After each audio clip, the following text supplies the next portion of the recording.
Success पाना है तो मोटिवेट रहो, और मोटिवेट रहोगे तो सफलता आपके कदम चूमेगी। आज हम आपको बताएंगे कि बर्बरीक कौन थे और वो कैसे खाटू श्याम बने।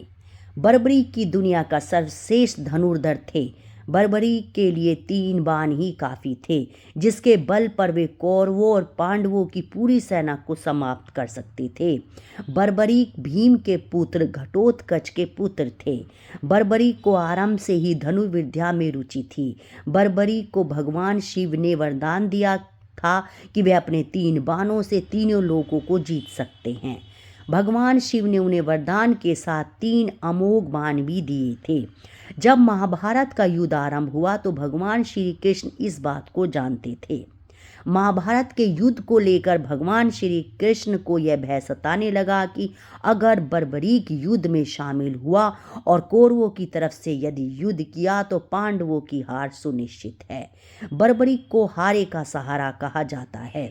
भगवान श्री कृष्ण की चिंता थी कि बर्बरीक हारने वाले सेना का साथ देंगे और कौरवों की इस युद्ध में हार हो रही थी। इसलिए भगवान कृष्ण ने बर्बरीक को युद्ध से दूर रखने की युक्ति निकाली। भेष बदलकर भगवान श्री कृष्ण अर्जुन के साथ बर्बरीक से मिलने पहुंचे। बर्बरीक युद्ध के लिए निकलने ही वाले थे। बर्बरीक के तरकश में 3 ही बाण देखकर ब्राह्मण का भेष बदले भगवान श्री कृष्ण ने उनका मजाक उड़ाते हुए चुनौती दी कि अगर श्रेष्ठ धनुर्धर हैं तो सामने खड़े पीपल के पेड़ के सारे पत्तों को एक ही तीर से छेद दो तो मैं मान जाऊंगा। बर्बरीक ने आज्ञा लेकर तीर को पीपल की पेड़ की ओर छोड़ दिया। जब तीर एक एक कर सारे पत्तों को छेदता जा रहा था, उसी दौरान एक पत्ता टूटकर नीचे गिर पड़ा। भगवान श्री कृष्ण ने उस पत्ते पर यह सोचकर पैर रखकर उसे छुपा लिया कि यह पत्ता छेद होने से बच जाएगा, लेकिन सभी पत्तों को छेदता हुआ वह तीर भगवान श्री कृष्ण के पास आकर रुक गया। तब बर्बरीक ने कहा कि प्रभु, आपके पैर के नीचे एक पत्ता दबा है, कृपया अपना पैर हटा लीजिए, क्योंकि मैंने तीर को सिर्फ पत्तों को छेदने की आज्ञा दे रखी है, आपके पैर को नहीं। जब भगवान श्री कृष्ण को यकीन हो गया कि बर्बरीक जिस तरफ से भी लड़ेंगे दूसरे पक्ष की हार तय है, इस पर उन्होंने पूछा कि बर्बरीक किसकी तरफ से युद्ध करोगे।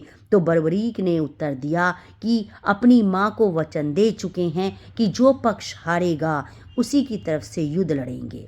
भगवान श्री कृष्ण दोबारा ब्राह्मण के भेष में बर्बरीक के पास पहुँचे और दान में सिर मांग लिया। बर्बरीक महान धनुर्धर होने के साथ बात के भी धनी थे और वचन के पक्के थे। बर्बरीक ने अपना शीश काटने से पहले भगवान श्री कृष्ण से विनती की कि वे सिर्फ एक बार अपने वास्तविक रूप के दर्शन करा दें। भगवान श्री कृष्ण ने विनती स्वीकार कर ली और अन्य कोई इच्छा बतलाने को कहा। तब बर्बरीक बोले कि वे कटे सिर के साथ ही पूरा युद्ध देखने की इच्छा है। भगवान श्री कृष्ण ने उनकी इच्छा को पूर्ण किया और बर्बरीक का सिर समीप ही एक पहाड़ी जिसे खाटू कहा जाता है और वहां स्थापित कर दिया। यहीं से बर्बरीक ने पूरे युद्ध को देखा। इसके बाद भगवान श्री कृष्ण ने बर्बरीक को एक वरदान दिया कि कलयुग में लोग उसे कृष्ण की अवतार की तरह पूजेंगे। आज इस स्थान को खाटू मंदिर के नाम से जाना जाता है, जहाँ पर बर्बरीक की खाटू श्याम के रूप में पूजा की जाती है। और आपको ये टॉपिक अच्छा लगे, ये कहानी अच्छी लगी हो तो मेरे चैनल को लाइक करें, सब्सक्राइब करें और शेयर करें। मैं आपको ऐसे ही प्यारे प्यारे टॉपिक लाती रहूँगी। राधे राधे, जय श्री कृष्णा।